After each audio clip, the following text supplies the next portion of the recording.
What up, y'all? This is your girl Cheryl, and today I want to talk about how I got my own ideas off the ground.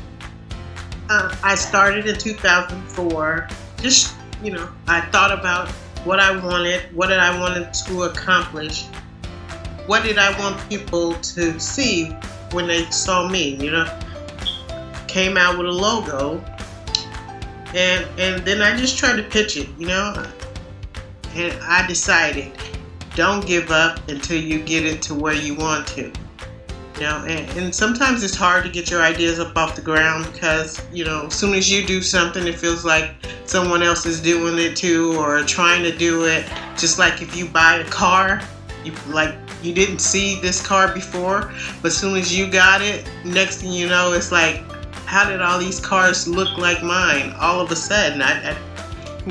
But that's how getting your own ideas up off the ground is. You try, you work at it, and then from that point on, you do have competition. You choose how much competition you want to deal with. Just because someone is trying to compete with you don't mean you necessarily have to compete with them. You could just let them talk to a brick wall if that's what they want to do. You don't really have to spend all your energy trying to argue back and forth with somebody for what? Because at the end of the day, your customers are going to be your customers. Their customers is going to be their customers. There's no competition. Everybody's got something somebody else wants. And that's just business. If it's a love affair, then that's a different story. Most people don't want to share their man, their girl. But when we're in business, that's just how things go. You can always bank on competition. And sometimes competition is healthy. Sometimes it's good. Sometimes it makes people mad because they're obviously trying to take your business or get people to come on over to their side. But sometimes it's just not that easy. If you've been in business for a long time, like if you're a McDonald's, and no matter where you go around the world, McDonald's is the same. People want a Big Mac. They want apple pie. If you're not serving McDonald's things, if it's not a comfort food, because most of the times McDonald's is comforting. If it's just like a fly by the day, change by the night type of menu, it gets kind of hard to take business from a already known person. Not saying that don't happen, it happens, but sometimes it's just not that easy. And then people could be getting tired of eating McDonald's every day and they want to try something new. And then that's how competition is. They come and try it, they either like it or they don't, or they said, I'm cool with what I was doing at first. I tried it but I didn't like it. We get those stories all the time. There's nothing wrong with it. We understand healthy competition. In the world, we have to compete. Not necessarily for awards or anything, but you have to stay on top of your game. And that's just the point that needs to be made. Just because someone is not willing to compete with you, that means they're not trying to get their image all off whack, off centered. This is what I'm known for, and why should I compete with my stuff when you don't even have a good product yet? You don't even know if your product is good. So, and then that's what I'm mainly talking about, is how I got started. I knew I would have to go up against a lot of stuff, but I also knew what I was coming out with wasn't something you could just go find everywhere, and it wasn't something everybody was doing. It wasn't what they were talking about.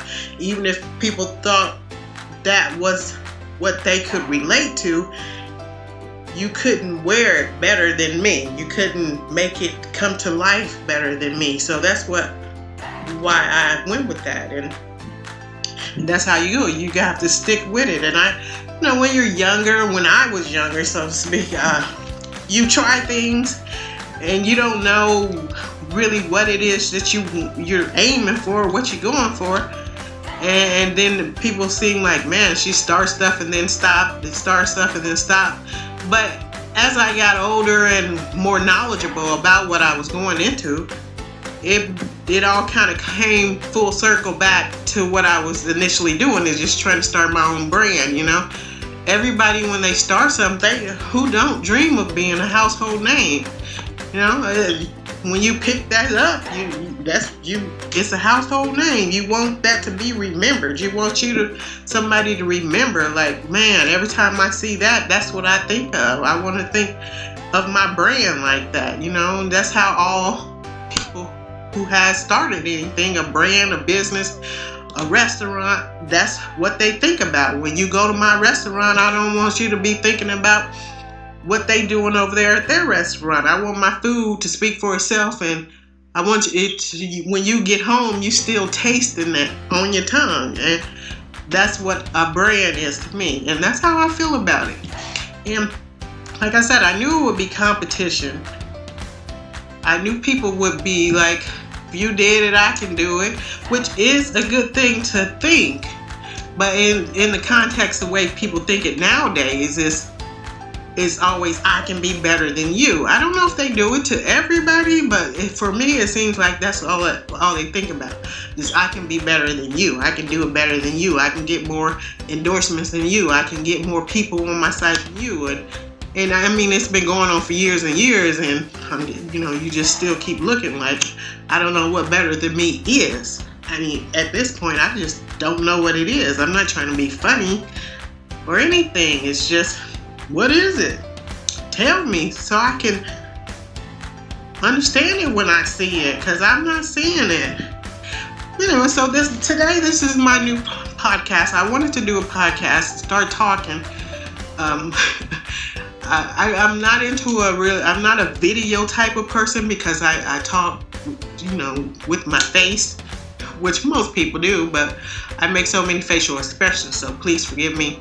And this just seems easier for me to get things off, and, hopefully you'll join me, listen to it, tell me your thoughts. So today, that's just where I'm at. Thank you for listening.